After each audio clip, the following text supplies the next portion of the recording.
I want to wrap up with some general guidelines. So if you didn't hear me before, let's focus in on this. I don't quite want to call this a summary because there's a little bit of new information in here, but let's just look at these two elements in the set and say, okay, fine, this is our general guidelines if we forget any of the other stuff.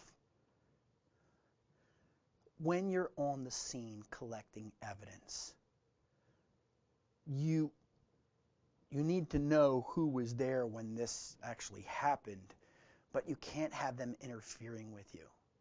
So any witnesses, bystanders, those kinds of people, get them away from the evidence. Classic example of this is the yellow tape that you see at a crime scene.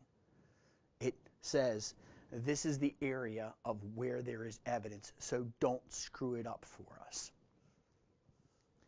But then separate from that, those people that were there that saw things, you don't want to ignore what they saw.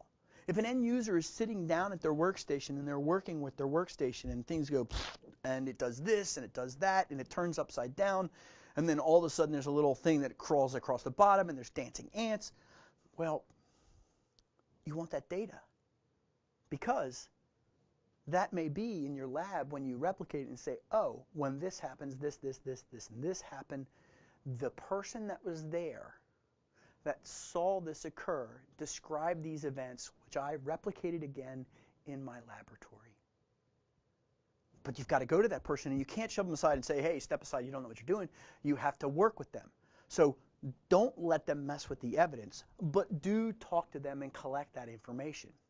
This is a really good time for a dual use on that team for one person who is taking notes, that person to actually take notes and interview those people. And the other person that usually processes the evidence at this point is actually documenting the evidence or the position of it before they take it apart. Now, they still have to come back together. It may be that both are working on this, but if you've got a small team, you have to divide and conquer.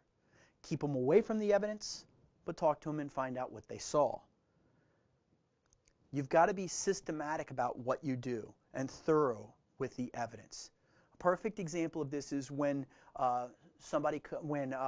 true scientific forensics scientists that are dealing with a body, when they actually acquire that body, they actually take pictures of it from every single angle before they actually move the body. What about when somebody is buried in a shallow grave? You'll notice what they'll do, and you've seen this, and I'm sure you've seen a lot of pictures where they've actually cordoned it off, and they actually create these coordinate grids that they then examine and they reveal and pick off all the dirt that's on top of there, slowly but surely uncovering the actual bone so that they don't disturb the position of it, because that was the position that the victim was in when they were buried or they died. So they put these coordinate systems in place. You'll have a checklist that you have. Remember, we talk about the piece of slide-ins with your checklist of how you're going to process this evidence.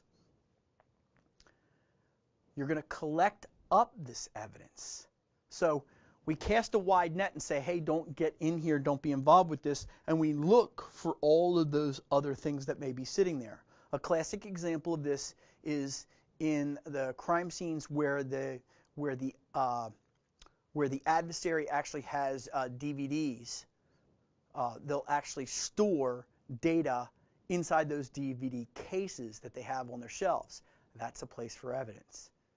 They'll try and make their thumb drive look like something else or hide it somewhere else in that particular location. So you need to be systematic and thorough about every single piece of the crime scene, including hiding places for DVDs, for USB drives. Remember, today's USB drives can look like anything, and I'll show you some pictures in another section about exactly what a thumb drive can look like. But they're very, very small at this point, so they can be hidden anywhere. We've got to be prepared for searching for those little tiny things.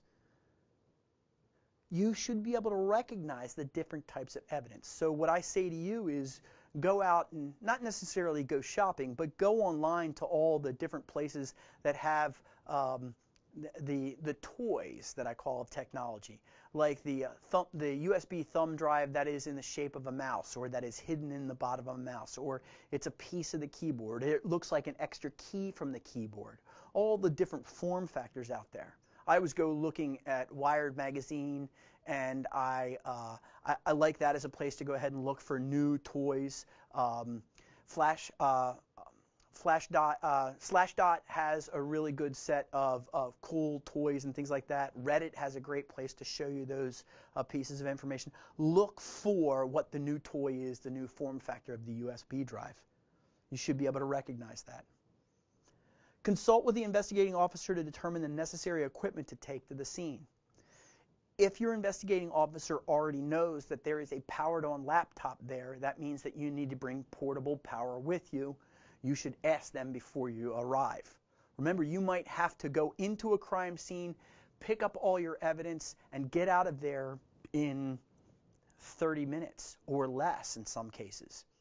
What usually happens in an adversarial relationship where you're going into a particular individual's business or home is your prosecuting attorney will actually go get a court order.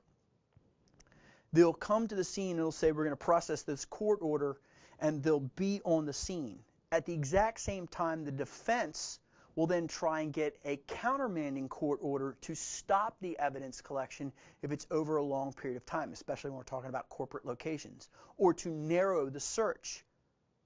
They may stop that seizure of the equipment at that moment in time, so you only get 30 minutes to be in there, and then you've got to get out. What's a big problem on the forensic side for collection of evidence is also you could be in an adversarial situation where the person that owns these devices comes upon you and gets past your police protection and could assault you. So working fast is in your best interest. Figure out what the authority to seize the evidence is and make sure that you stay within that scope. And then when it's impracticable to remove the evidence, copy as much of it as you possibly can and image according to the local procedures. You may not be able to seize the laptop. You may only be able to suck the data down from it. For instance, if there is a data scene where you're in a storage area network, you can't haul off their storage area network. You have to actually pull a copy of the information while it's running. Be prepared for that. That's the general guidelines for what we're dealing with in digital evidence.